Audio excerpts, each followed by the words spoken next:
va faire 10 ans l'année prochaine que je suis artiste équestre. Depuis 2015, j'habite dans la Drôme provençale. J'ai récupéré la ferme de mes parents sur 15 hectares. J'ai une trentaine de chevaux où j'ai des chevaux en pension, des chevaux au travail, des poneys pour le club et mes chevaux de spectacle. Donc tous les matins, je nourris, je vérifie l'eau. J'ai 2-3 poulinières, donc on vérifie que les poulinières aillent bien, on vérifie que toutes les clôtures vont bien. Le matin, normalement, je m'entraîne. J'entraîne les chevaux de spectacle. Une à deux fois par semaine, j'ai des livraisons de foin. Donc là, on prend le tracteur, on rentre le foin. L'après-midi, souvent, j'ai des cours. Donc soit des cours particuliers, soit des cours à l'extérieur. Ou le mercredi, le samedi, et pendant les vacances, j'ai des stages avec les enfants. Les soirs, je nourris.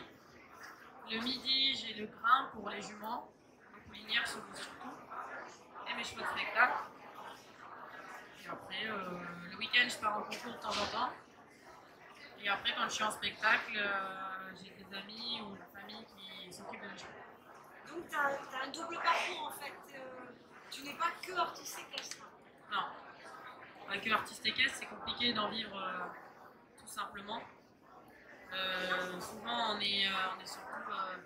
Quand on est artiste équestre, on est avant tout dresseur. Donc souvent, on a des chevaux au travail.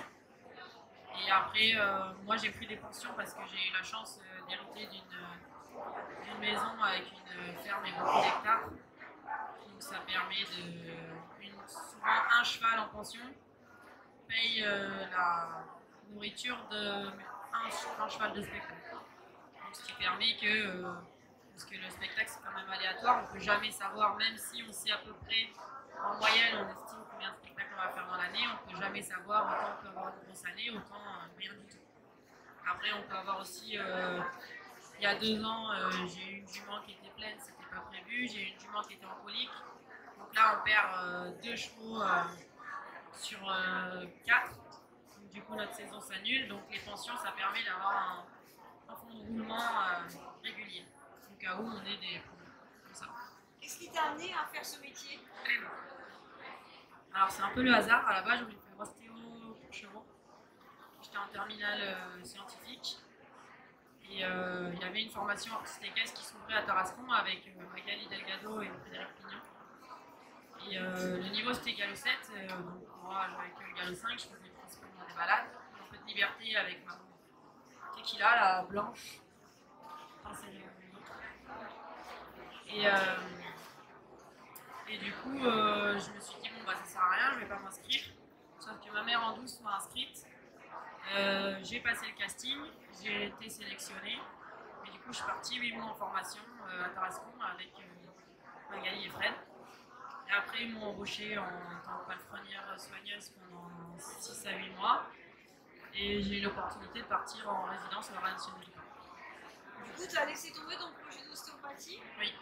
Ah, j'ai tout arrêté. J'ai arrêté les cours. J'ai eu la réponse de mon casting en mai. J'ai arrêté de travailler. Moi, j'ai eu la chance d'avoir le bac, mais j'avais tout arrêté. Je partais en formation. Et tu as fait un bébé chef du coup, puisque tu es monitrice? Oui. Donc, 2013, et je suis arrivée à la du pain. Après, donc, niveau assurance et tout, c'était très compliqué de donner des cours sans être monitrice.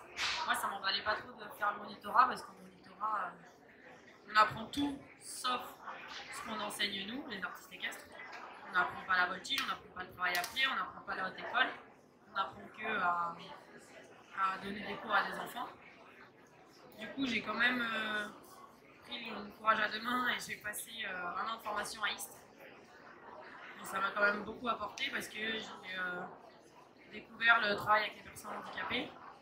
J'ai monté un spectacle, on a travaillé pendant 4 ou 5 mois avec des personnes handicapées. Le spectacle, on a présenté à Poney Passion il y a 2014.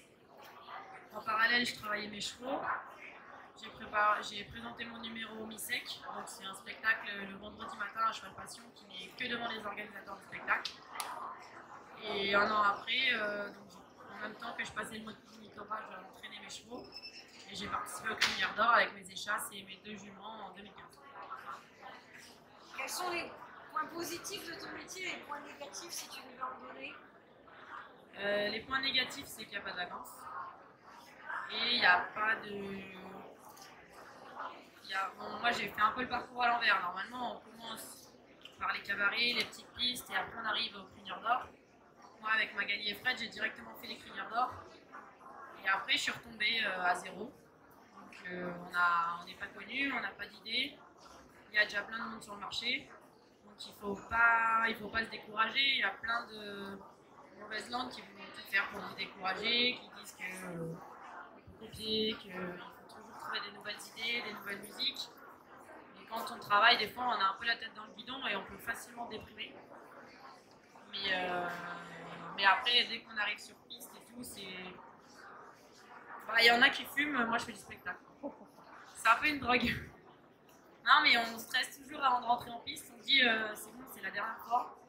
Et dès qu'on a fini de faire une piste, on n'a qu'une seule envie, c'est de repartir en. Moi j'adore voyager. Donc moi faire de la route, en fait, c'est ça que j'aime bien. Faire la route avec les chevaux. Et quelles sont les qualités qui pour toi sont essentielles dans ce métier? Alors faut être organisé. C'est pas trop mon cas. Faut être assidu. Il faut arriver bien à trouver ses priorités. Là, c'est surtout quand on a une écurie, il faut arriver à prendre du temps pour travailler ses chevaux. Parce que souvent, on reste à travailler, à faire les clôtures, à travailler les autres chevaux. Et il faut vraiment prendre du temps pour ses chevaux. Il faut être perfectionniste dans le sens où que notre spectacle soit bien, mais pas trop en demander aux chevaux. Souvent, on veut toujours... il y a beaucoup de techniques, il faut toujours on demande toujours plus de techniques, et au final on perd la complicité et l'envie des chevaux. Et c'est ça qu'il faut faire attention. Et après, il ne faut pas avoir peur des horaires. Il ne faut pas être flemmard.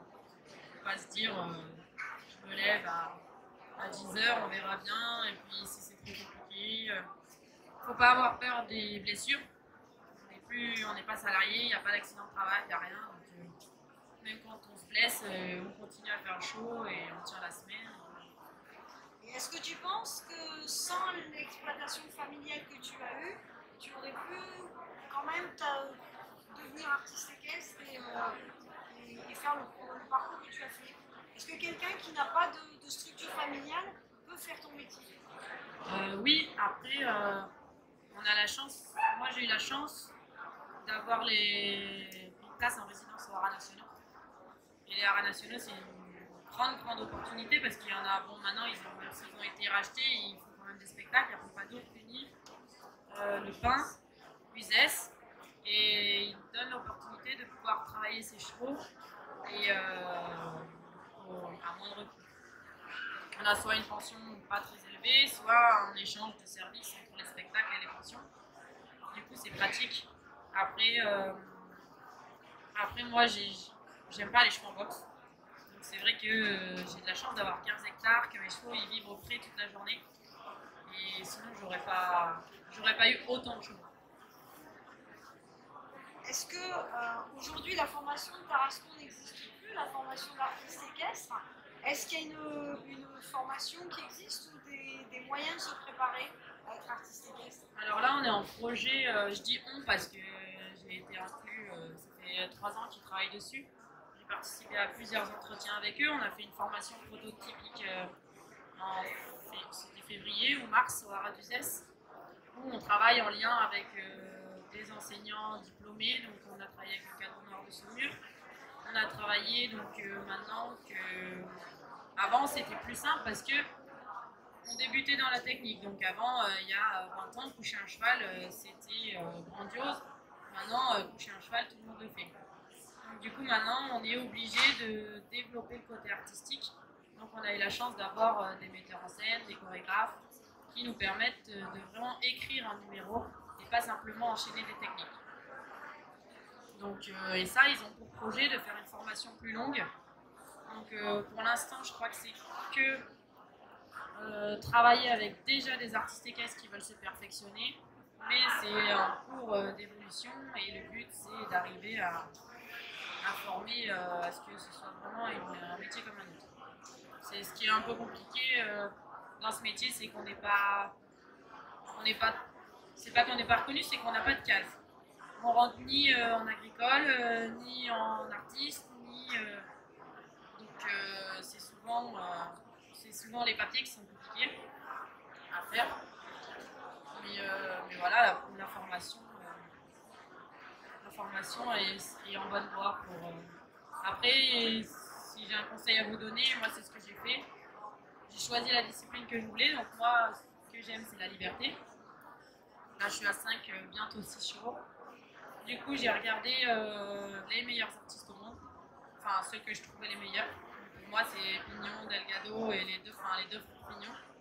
Jérémy et Céline Gonzalez aussi que je trouve qui excellent dans leur domaine. Et je suis allée les voir directement en leur disant voilà, je vous aide dans la préparation des chevaux en échange.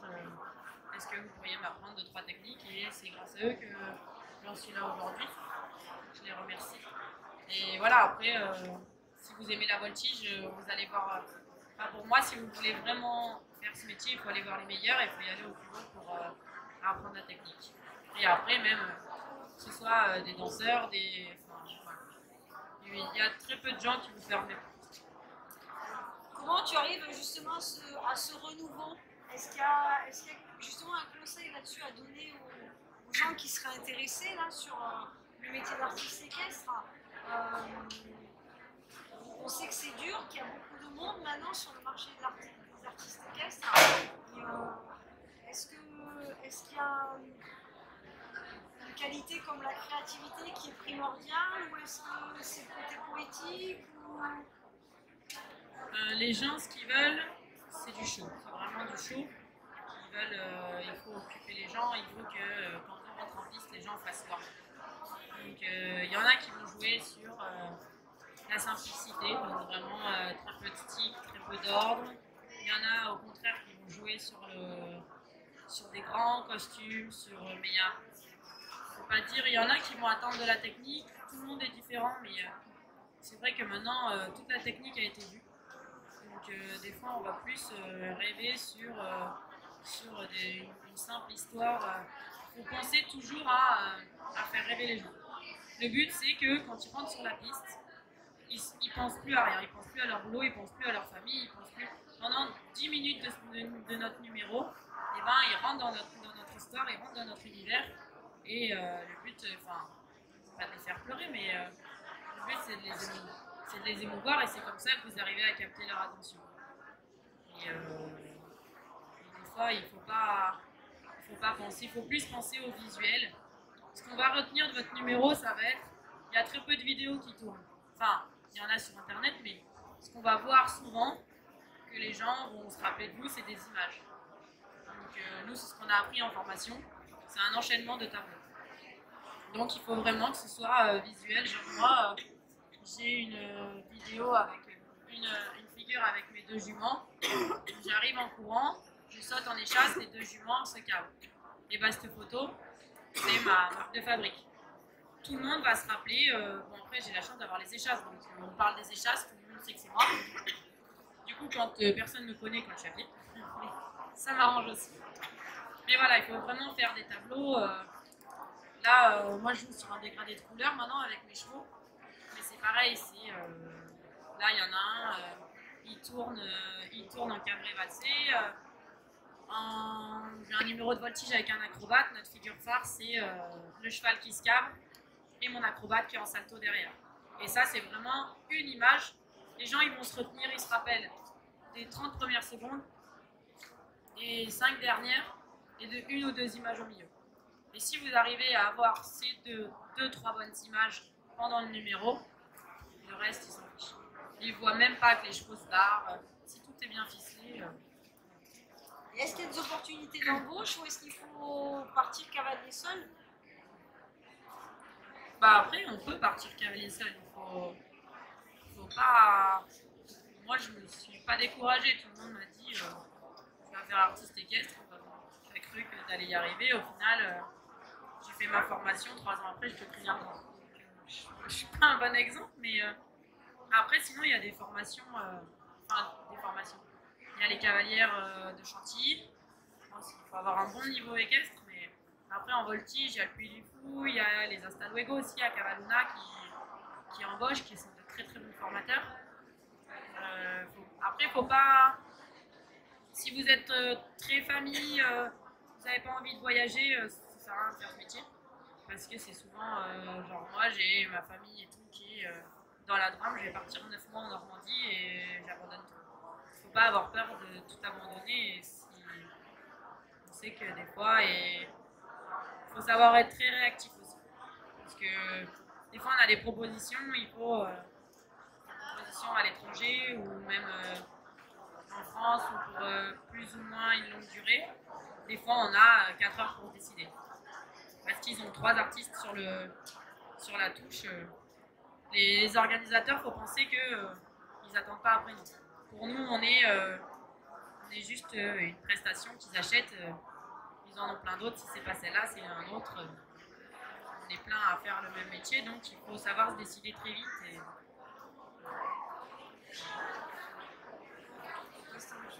Moi, je pense qu'on a fait déjà pas mal de tours. Je vous propose, si vous avez des questions, de pouvoir les poser à Lucie en direct. Je ne sais pas. Peut-être des gens qui se voient artistes équestres demain. Bon. Et ben, on va Voilà, il y a une question. Ah. Oui, ils vivent tous ensemble.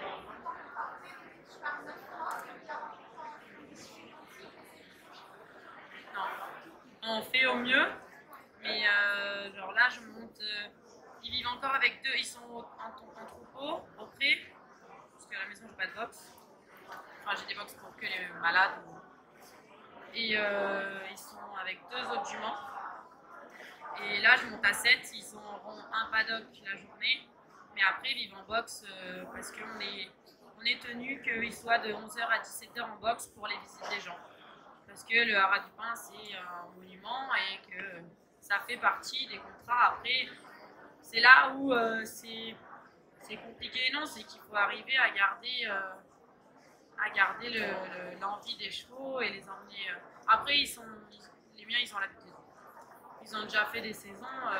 Après, c'est différent de faire des spectacles comme là, Cheval Passion, où on en fait souvent on en fait un par mois à peu près. Quand on tourne 1 à 2 par mois, mais on fait 2 jours dans un endroit, 2 jours dans un autre, donc ils reviennent à la maison. On peut régler 2-3 trucs. Là, moi, je vais enchaîner 9 mois avec entre 3 et 6 spectacles par semaine. Donc là, les chevaux, il faut gérer ça. Là, à la maison, pour l'instant, ils travaillent un peu, c'est pas grave. Là, c'est des vrais athlètes. On leur fait vraiment, ils ont des rations vraiment adaptées. Ils ont des sorties en extérieur pour le moral. Ils ont des étirements, des assouplissements. Il faut travailler pour que le travail des chevaux soit régulier, qu'il n'y en ait pas un qui sort tous les jours. Après, en figure, je vous donne un exemple type. J'ai un numéro où je dois mettre le pas espagnol, le piafé, le cabré, le coucher. Et ben, en spectacle comme là, Cheval Passion, je vais pouvoir lui exiger tous les jours, même s'il n'a pas trop envie, il est fatigué en fin de week-end. Non, tu te couches. Si on commence à faire ça au 2e mois de saison, les chevaux ils sont morts et vous écouteront plus. Il faut arriver à leur regarder. Enfin, après, il y en a qui ferment les chevaux, que ça devient des robots. Et moi, c'est pas mon idée. J'aime bien que les chevaux aient de la vie. Et du coup, on fait en fonction des chevaux. On négocie. On va demander s'ils n'ont pas trop envie. Et ben, on va détourner l'attention pour faire autre chose. Après, ceux qui sont fatigués, on les sort moins. Là, j'ai sur le salon, j'ai une 2 ans et une 4 ans. Celle-là, pour l'instant, elles font que de la liberté. La 4 ans, elle va prendre 5 ans, donc elle va commencer à prendre la relève des autres. Donc elle va pouvoir alterner. Mais il faut toujours penser, il y en a aussi qui, à 2-3 ans, ils les enchaînent déjà, piafé, des petits passages, des pas espagnols. Moi, elle commence à faire le coucher, mais il faut toujours arriver à les laisser grandir. Après, ce qui est compliqué aussi dans le spectacle, c'est que un cavalier lambda, il va avoir son cheval, ou les cavaliers qui sont salariés, que le cheval il bosse dans un mois ou dans 2 ans. le cavalier a toujours son salaire à la fin du mois. Moi, mon cheval, je l'achète. Déjà, c'est une sortie d'argent, donc c'est des charges. Tous les mois, il me coûte. Si mon cheval il travaille au bout de 10 ans, c'est pas rentable. Donc des fois, malheureusement, on est obligé de les pousser un peu fort, même s'ils n'ont pas forcément les étirements tout fait comme il faut, les gros athlètes et tout, pour que ce soit qu'ils puissent être rentables. Moi, il faut qu'un cheval, au bout de 2 ans, il tourne. Sinon, c'est pas rentable. Donc après, une fois qu'il a toute la technique, là, on attend de reprendre les étirements. Après, je travaille avec des masseurs, avec des ostéos. Ils sont suivis régulièrement. Mes chevaux, j'en ai un, il a un petit souci, il a une ferrure orthopédique. Mais voilà, c'est des chevaux un peu. Il faut en prendre soin, mais c'est pas comme un cheval de concours où on va pouvoir prendre de temps. Parce que après, on n'a pas cette exigence aussi de régularité dans l'allure ou qui saute des montagnes en soi. Qui piaffe à 50 cm de haut ou à 10 cm, les gens ils vont intervenir. Mais voilà, nous c'est la rentabilité, mais du coup maintenant là je commence à en avoir 7. Donc les petits je peux commencer à les laisser grandir, mais c'est toujours pareil en liberté. C'est toujours plus simple d'avoir un poulain que d'acheter un 7 ans et de le mettre en liberté. Parce qu'on ne sait jamais ce qu'il a, même si on sait où on l'achète ou même si c'est dans un élevage, on ne sait jamais quel passé il a. Et du coup, là, j'ai la 4 ans, je l'ai eu, elle avait 4 mois. La 2 ans, je l'ai eu l'année dernière. 1 an, là, elle va avoir 3 ans, donc elle avait 1 an et demi. C'est des chevaux, ils ne voient pas comme leur mère, mais c'est vachement plus facile. Là, elle a 2 ans, elle est arrivée sur la grande piste avec les lumières, elle n'a jamais eu peur, elle se fait directement à moi. Alors que les autres, j'ai dû me caler 2-3 ans avant qu'elle puisse faire les grandes pistes. On va remercier Lucie, merci Lucie.